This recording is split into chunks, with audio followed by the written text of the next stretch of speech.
This is Rattenberg, a fairy tale Austrian village cursed by lack of sunlight. Due to a quirk of geology, it gets no sunlight at all between November and February. During those winter months, the sun never rises high enough to clear the brow of Rat Mountain.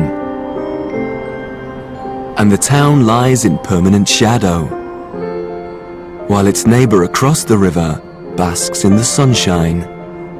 In winter, of course, it's very cold, it's shadow, and as you can imagine, it's cold, we are freezing, and if you want to have some sun, you have to move to the next village. It makes you happier to sit in the sunlight and not to freeze in the shadow. Frozen and in the dark, the residents have been forced to take desperate measures to bring some light into their lives. Helmar Zangel is a lighting expert who specializes in bringing natural light into some of the world's biggest buildings. He may be the salvation of Rattenberg.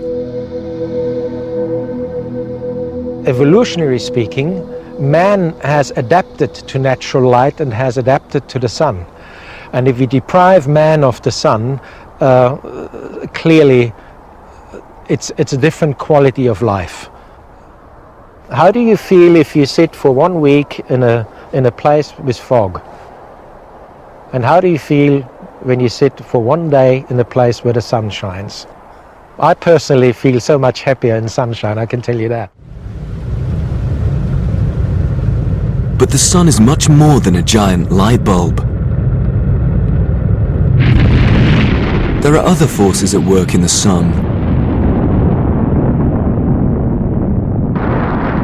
Forces that change over minutes and over years. Forces that tear the surface apart. We are only now beginning to understand these forces and the effects they have on the Earth. But we've known about them for hundreds of years, because the sun gets spots.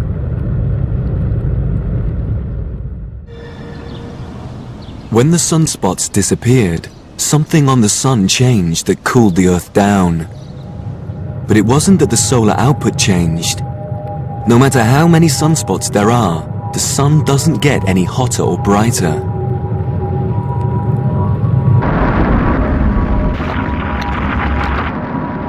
So the spots must have another effect. And to see it, we need a different way to look at the sun.